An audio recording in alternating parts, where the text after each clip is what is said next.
India का future खतरे में है क्योंकि एक बहुत ही संगीन बीमारी भारत को अंदर से खा रही है। यह है आईएएस पूजा खेड़कर, एक ऐसी गवर्नमेंट सर्विस ऑफिसर जिसके परिवार के पास 110 एकड़ का एग्रीकल्चरल लैंड है, 6 दुकान, 7 फ्लैट्स जिसमें से एक तो मुंबई के पॉश हीरानंदानी जैसे लग्जूरियस सोसाइटी में है, 900 ग्राम गोल्ड, 17 लाख की वॉच, 4 कार्स इंक्लूडिंग BMW और ऑडी, 2 प्राइवेट लिमिटेड कंपनियां, एक ऑटोमोबाइल फर्म में पार्टनरशिप और 17 करोड़ के अदर एसेट्स। बेसिकली इस पूरे खेड़कर फैमिली का टोटल नेटवर्थ 100 करोड़ प्लस है।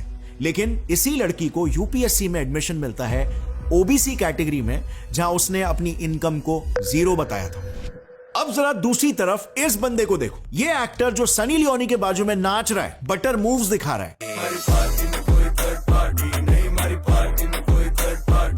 ये बंदा भी एक आईएएस ऑफिसर है जिसका एडमिशन कैसे हुआ था जानते हो? मोटर डिसेबिलिटी के रिजर्वेशन में। सो मेरा सिंपल सा सवाल ये है कि जब हमें ये सारे प्रूफ्स मिल सकते हैं, हमें क्लियरली जब ये दिख रहा है कि इन एग्जाम्स में 100% स्कैम्स हुए हैं, तो क्या गवर्नमेंट को ये सब नहीं दिख रहा है? ये लोग ओवरटली मुंह ही मुंह इतना बड़ा झूठ बोलकर आखिर कैसे बच जाते हैं? I mean, यूपीएससी वो एग्जाम है जिसमें हर साल 10 लाख लोग सिर्फ 800 से 900 सीट्स के लिए लड़ते हैं। इन एग्जाम्स के लिए किसी बच्चे के पिता साइकिल पर कपड़े बेचकर उसके अरमानों को जिंदगी देते हैं, तो किसी के माँ बाप तो आईएएस प्रिपरेशन के लिए अपने घर बार को ही बेच देते हैं, सिर्फ इस उम्मीद से कि इस एग्जाम में सबको एक लेवल प्लेइंग फील्ड मिलेगा और किसी के साथ भी कोई भी भेदभाव नहीं होगा। लेकिन यहां पर ये क्या हो रहा है? आज के इस वीडियो में I will prove this to you कि ये हालत सिर्फ यूपीएससी की ही नहीं है। यही सेम हालत हर वो टॉप एंट्रेंस एग्जाम की है जिसका सपना देश के बच्चे देखते हैं। आज के तारीख में तो कई एग्जाम्स में ओपनली चीटिंग हो रही है, जहां पर टीचर्स खुद ही बच्चों की मदद करती है, और इसी के साथ ही ऐसे कई सारे स्कैम्स हो रहे हैं जो एजुकेशन फील्ड में कभी भी नहीं होने चाहिए, बिकॉज जो यंग बच्चे होते हैं वही तो एक देश का भविष्य है। और अगर इनमें से ही मेहनती बच्चों के साथ भेदभाव होगा और टॉप पोजीशंस पर गलत लोग पहुंचेंगे, तो ऐसे हालत में एक कंट्री कभी भी अपने प्राइम तक नहीं पहुंच सकती। पेपर आउट हो चुका है मछली सेंटर का, यहाँ पे आरओ का खुलेआम बाहर में बैठ करके लोग आंसर रेड करके जेपीएससी का आंसर शीट भर रहे हैं। BA and BSc exams were seen openly cheating in the presence of their teacher. These visuals on your screens coming in from Itanagar, where protests took a violent turn. आप न्याय करिए, हम लोग बहुत तकलीफ में है, कितने लोग की जिंदगी बर्बाद हो रही है। सबसे पहले शुरुआत करते हैं पूजा खेड़कर के केस की, जिसके बाद मैं और भी केसेस की सच्चाई आपके सामने लाऊंगा। लेकिन पूजा खेड़कर ने इतने झूठ बोले हैं, कितने तो रिकॉर्डेड है। Your father worked some bank or where? Sir, no, sir. He's a civil servant. You have shown actually zero income. लेकिन फिर भी अभी तक कोई भी पूजा का बाल भी बाका नहीं कर पाया, क्योंकि पूजा ने ट्रिक्स यूज करके, 2 इंपॉर्टेंट ट्रिक्स यूज करके यूपीएससी को ही स्कैम कर दिया। सो इस पूरे मामले की शुरुआत एकदम शुरू से करते हैं। 24 जून 2024 को पुणे के कलेक्टर डॉक्टर सुहास दिवासे ने महाराष्ट्र की चीफ सेक्रेटरी सुजाता सोनिक जी को एक लेटर लिखा। लेटर में उन्होंने बताया कि पूजा खेड़कर नाम की एक ट्रेनी आईएएस ऑफिसर, जिसने अभी तक ऑफिस भी ज्वाइन नहीं किया है और जो ज्वाइन करने के बाद भी प्रोबेशन पीरियड में रहेगी, यानी कि अब तक वो पूरी तरीके से आईएएस ऑफिसर नहीं बनी है। लेकिन उस लड़की ने ऑफिस ज्वाइन करने से पहले ही 4 डिमांडें रखी। पहली डिमांड, उन्हें एक सेपरेट ऑफिस दिया जाए क्योंकि वो बाकी स्टाफ के साथ नहीं बैठेंगी। दूसरी डिमांड, उन्हें गवर्नमेंट की तरफ से एक लाल बत्ती वाली प्राइवेट कार दी जाए। तीसरी डिमांड, उनके लिए सेपरेट रेसिडेंशियल क्वार्टर्स की व्यवस्था की जाए। और चौथी डिमांड, उन्हें एक पर्सनल असिस्टेंट यानी कि गवर्नमेंट की तरफ से एक ऑफिस स्टाफ प्रोवाइड किया जाए। मतलब यहां पर मैडम के डिमांड्स उनके पोस्टिंग के पहले ही आ गए थे। अब जाहिर सी बात है, पुणे के उस कलेक्टर ने उनकी ये सारी डिमांड्स को रिजेक्ट कर दिया। लेकिन इसके बाद पूजा ने अपनी खुद की प्राइवेट ऑडी कार मंगवाई और उसने उसके ऊपर ही महाराष्ट्र गवर्नमेंट का इंसिग्निया और रेड बीकन लगवा दिया। अब यहां तक भी रायता कम ही फैला था, लेकिन फिर उसने देखा कि पुणे के एक असिस्टेंट कलेक्टर का ऑफिस खाली पड़ा था क्योंकि वो लीव पे थे। तो इस बंदी ने उनके ऑफिस को ही हाईजैक करके उनका नेम प्लेट सब बदल कर अपना नाम लिखवा लिया और उस ऑफिस में खुद बैठ गई। मतलब जरा आप गट्स देखो इनके, या आपके और मेरे जैसा मामूली इंसान करने का सोचेगा भी नहीं। डेफिनेटली पूजा के पीछे एक बहुत बड़ा हाथ था, किसका वो भी मैं बताऊंगा जल्दी। लेकिन इसके बाद पुणे कलेक्टर ने पूजा खेड़कर की कंप्लेन को फाइल किया, पर उसके बाद भी क्या हुआ? पूजा को सिर्फ पुणे से हटाकर उससे बस 500 किलोमीटर दूर वाशिम डिस्ट्रिक्ट में ट्रांसफर कर दिया गया। उल्टा इस सब में उस कलेक्टर का जो नुकसान हो गया, क्योंकि उनके कंप्लेन के बाद पूजा ने उनके ही ऊपर हैरेसमेंट का केस फाइल कर दिया। अब इसके बाद ये इशू एक्चुअल में लाइमलाइट में तब आया जब पूजा का ये एरोगेंस देखकर एक आरटीआई एक्टिविस्ट विजय कुंभार ने आरटीआई फाइल करवा करवाकर पूजा के सारे कच्चे चिट्टे खोल के रख दिए। पहिला यश किंचित आलंय असं म्हणूया, जोपर्यंत अंतिम कारवाई होईल म्हणजे त्यांचं IAS पद काढून घेणं किंवा मग जे काही त्यांनी चुका केल्या त्याच्या संदर्भामध्ये फौजदारी कारवाई होईल। और उसके बाद तो पूजा के एक से एक झूठ पकड़े गए जो कि सारे मीडिया चैनल्स ने कवर किए, और फिर इंडिया भर में पूजा के बारे में बातें होने लग गई और सोशल मीडिया पर भी हैशटैग पूजा खेड़कर और हैशटैग UPSC स्कैम ट्रेंड करने लग गया। पूजा ने जो सबसे बड़ा स्कैम किया था वो था wrong use of reservation. As you all know, UPSC की मेरिट में आने के लिए आपको कुछ कट ऑफ मार्क्स को रीच करना पड़ता है। अगर आप रिजर्वेशन से हो तो एक कट ऑफ रीच करना आसान हो जाता है, और पूजा खेड़कर ने भी एग्जैक्टली यहां पर इसी चीज का यूज किया। उसने बेसिकली OBC सर्टिफिकेट से रिजर्वेशन का फायदा उठाया।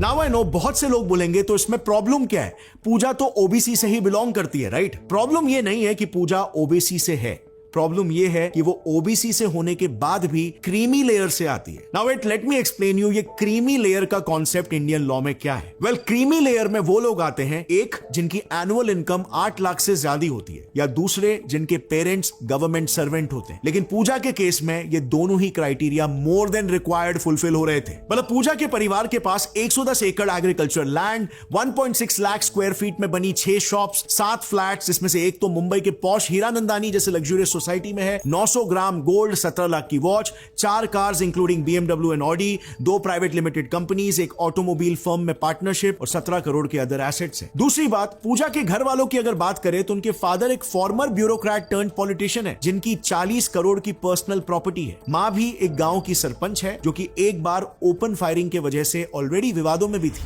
पूजा के नाना भी फॉर्मर ब्यूरोक्रेट थे। ऑल इन ऑल इस पूरे खेड़कर फैमिली की टोटल नेटवर्थ 100 करोड़ प्लस है। लेकिन इस सबके बावजूद भी मैडम ने तो अपने एक मॉक इंटरव्यू में यह तक बोल दिया था कि उनकी एनुअल इनकम 0 है, क्योंकि मम्मी पापा सेपरेट हो गए। You have shown actually zero income.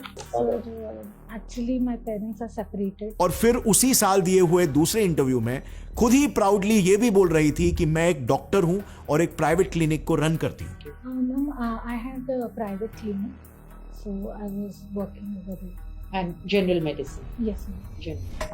मतलब यार, अगर हम जैसे कॉमन लोग ये झूठ पकड़ सकते हैं तो देश की इतनी रेप्यूटेड एजेंसी क्या ये झूठ को नहीं पकड़ सकती? अब जो दूसरा स्कैम पूजा ने किया वो तो इससे भी बड़ी कॉमेडी है। उसने अपने आप को एक डिसेबल्ड पर्सन बता दिया, यानी कि wrong use of persons with benchmark disabilities, जो कि एक अपराध है, इलीगल है। पूजा का ऐसा कहना था कि उनको आईसाइट यानी कि देखने की प्रॉब्लम है। अब अगर आप 2022 के UPSC कट ऑफ को देखोगे ना, तो प्रीलिम्स यानी कि एंट्री लेवल पर PWBD कैटेगरी वालों का कट ऑफ जनरल कैटेगरी के कट ऑफ का सीधा आधा हो गया है, विच मींस जिस प्रीलिम्स के GS पेपर को क्लियर करने के लिए बाकी बच्चों को 75 to 80 क्वेश्चंस अटेम्प्ट करना पड़ेगा, ताकि एटलीस्ट उनके 50 क्वेश्चंस राइट हो और उनका नाम कट ऑफ में आए। लेकिन इस डिसेबिलिटी वाले कैटेगरी में सिर्फ 20-21 क्वेश्चंस भी अगर आपने करेक्ट कर लिया तो भी आपका नाम कट ऑफ लिस्ट में आ जाएगा। अब ऑफ कोर्स कुछ जेन्युइन PWBD के केसेस होते हैं और उनके लिए ये एक्सेप्शंस रहना चाहिए, लेकिन IS पूजा जैसे लोगों का क्या, जो ऑलरेडी अमीर होने के बावजूद OBC रिजर्वेशन का फायदा उठा चुकी थी और उसके बाद PWBD के तहत उसका बचा 50% काम भी हो गया, और इसीलिए तो उसे 821 रैंक आने के बाद भी IAS की सीट मिल गई, जो कि यूजुअली सिर्फ टॉप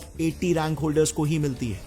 अब जैसे तैसे करके मैडम का सिलेक्शन तो हो गया, लेकिन अब बारी थी मेडिकल टेस्ट की। सो UPSC ने पूजा को पहले फिजिकल टेस्ट के लिए 22 अप्रैल 2022 में एम्स में बुलाया, पर इस टेस्ट में वो कोविड का बहाना देकर अपीयर ही नहीं हुई। दूसरी बार 26 मई के डेट पर जब उसे बुलाया गया तो भी वो नहीं गई। तीसरी बार 27 मई को बुलाया गया तो उसने अगली डेट मांगी। ऐसा करते करते 22 अप्रैल 2022 से 2 सितंबर 2022 तक 6 महीने हो गए, लेकिन एक भी बार मेडिकल टेस्ट के लिए पूजा अपीयर ही नहीं हुई। अब इसके लिए क्या CID की जरूरत है ये पता लगाने के लिए कि दाल में कुछ काला है? सीधी बात है, पूजा को अच्छी तरीके से पता था कि अगर उनकी आईसाइट को चेक करने के लिए MRI CT स्कैन किया जाएगा तो उसकी सारी पोल वहीं पर खुल जाएगी, और इसीलिए उसने एक और बहाना बनाया कि उसे क्लॉस्ट्रोफोबिया है, which means fear of confined spaces, जिस वजह से स्पेसिफिकली वो MRI स्कैन वगैरह नहीं करवा सकती, और फिर उसने एक प्राइवेट हॉस्पिटल से अपनी रिपोर्ट्स UPSC को भेजे। अब यहां पर ना एक और एक बात थोड़ी सी फिशी है। पहले तो UPSC ने उसके प्राइवेट रिपोर्ट्स को एक्सेप्ट ना करते हुए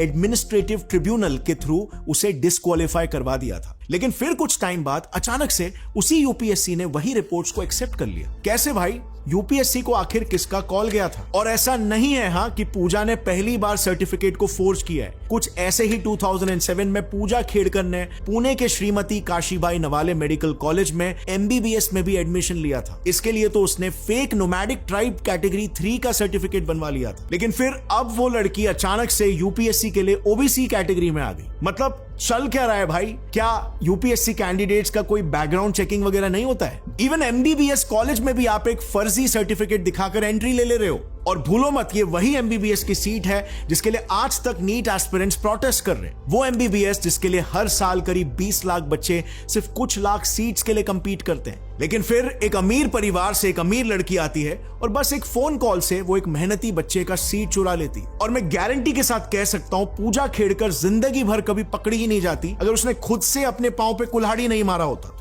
पूजा खेड़कर सिर्फ और सिर्फ अपने एरोगेंस की वजह से एक्सपोज हुई, ना कि हमारे honest and ethical vigilance system के थ्रू। अब देखो, ऊपर से बोला तो ये जा रहा है कि कड़क कार्रवाई चालू है, पता लगाएंगे कि कहां पे क्या लूपहोल क्रिएट हो गया।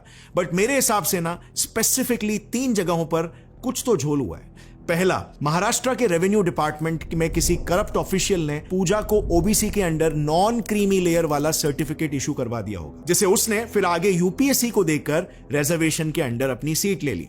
दूसरी पॉसिबिलिटी ये हो सकती है कि यूपीएससी में भी सेम किसी करप्ट ऑफिशियल ने पैसे लेकर पूजा का प्राइवेट हॉस्पिटल से इशूड विजुअली इंपेयर्ड वाला सर्टिफिकेट एक्सेप्ट कर दिया होगा और उसे सिलेक्ट कर दिया। तीसरी पॉसिबिलिटी पॉलिटिकल लेवल पर हो सकती है। मतलब एक फोन कॉल गया हो सकता है किसी पॉलिटिकल लीडर का department of personal and training को कि वो पूजा को वहां पर सिलेक्ट कर दे, क्योंकि हर सरकार ये चाहती है कि उनके लॉयलिस्ट लोग ही यूपीएससी को क्लियर करके ब्यूरोक्रेट्स बने। एक्चुअली में इंडिया में देखा कुछ ऐसा गया है ना कि पॉलिटिकल लीडर्स अकेले तो करप्शन नहीं कर सकते, क्योंकि ब्यूरोक्रेट्स के साइन के बिना कोई भी करप्शन एग्जीक्यूट ही नहीं हो सकता। और ये तो सबने देखा ही होगा कि जब भी सरकार बदलती है, पहले के ब्यूरोक्रेट्स को ट्रांसफर करके की पोजीशंस पर प्रेजेंट सरकार के कुछ लॉयलिस्ट ब्यूरोक्रेट्स को बिठा दिया जाता है। सो हाई चांसेस है कि पॉलिटिशियंस अपने लॉयलिस्ट को प्लेस करने के लिए एग्जाम प्रोसेस में हेरा फेरी कर रहे हैं। अब अगर देखा जाए तो ये कोई आज की बात नहीं है। UPSC, NEET, state PSC exams, degree exams, इन जैसे ऑलमोस्ट सारे एग्जाम्स में ये सदियों से होते आ रहे हैं। ये एक पैटर्न बन चुका है आज के तारीख में। अभिषेक सिंह का ही केस ले लो, ये बंदा आपको किस एंगल से डिसेबल्ड लग रहा है, पर हमारे यूपीएससी एग्जाम के लिए उसे डिसेबिलिटी सर्टिफिकेट मिल गया। इनफैक्ट उसे आईएएस की भी पोस्ट मिल गई थी। पर उस इंसान का क्या जो वाकई में डिसेबल्ड है? सेम हुआ आईएएस आसिफ के साथ, जो भी एक फेक रिजर्वेशन सर्टिफिकेट की वजह से पकड़ा गया था। फिर अनु बेनीवाल, टीना धाबी, रिया धाबी, जिनके पेरेंट्स खुद ब्यूरोक्रेट्स हैं, उन्होंने तक ईडब्ल्यूएस और रिजर्वेशन कोटा के थ्रू यूपीएससी क्लियर करवा लिया। दूसरी तरफ निकिता खांडेलवाल ने तो विजुअली इंपेयर्ड कोटा के थ्रू यूपीएससी क्लियर कर लिया। उनका यह असर्शन था कि उन्हें ठीक से दिखाई नहीं देता, लेकिन अगर आप उनकी ये वीडियो देखोगे तो मैडम जी यहाँ पर बिना ग्लासेस के ड्राइविंग टेस्ट दे रही है, जो टेस्ट भी उनका हमारी तरह रोड पर नहीं बल्कि एक सिमुलेशन पर हो रहा है। सो क्या वाकई में इन लोगों को किसी तरह के रिजर्वेशन की जरूरत थी?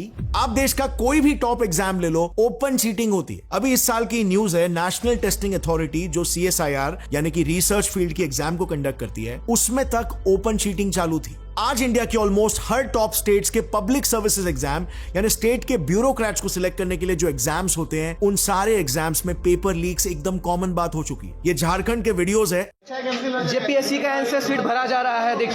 देखिए आज हम लोग का सेंटर था government public school Simaria Chatra, जहां पहले से सील खुला हुआ है और अभी टाइम हो रहा है 10 बज रहा है और कोई भी स्टूडेंट एग्जाम नहीं दे रहे हैं। जहां पे पहले से सील खुला हुआ है, आप देख सकते हैं। ये UP civil services exam centre की हालत है। फिर अरुणाचल प्रदेश में तो स्टूडेंट्स ही खुद परेशान होकर आंदोलन करने लग गए थे। The protesters are demanding immediate investigation into the paper leak case.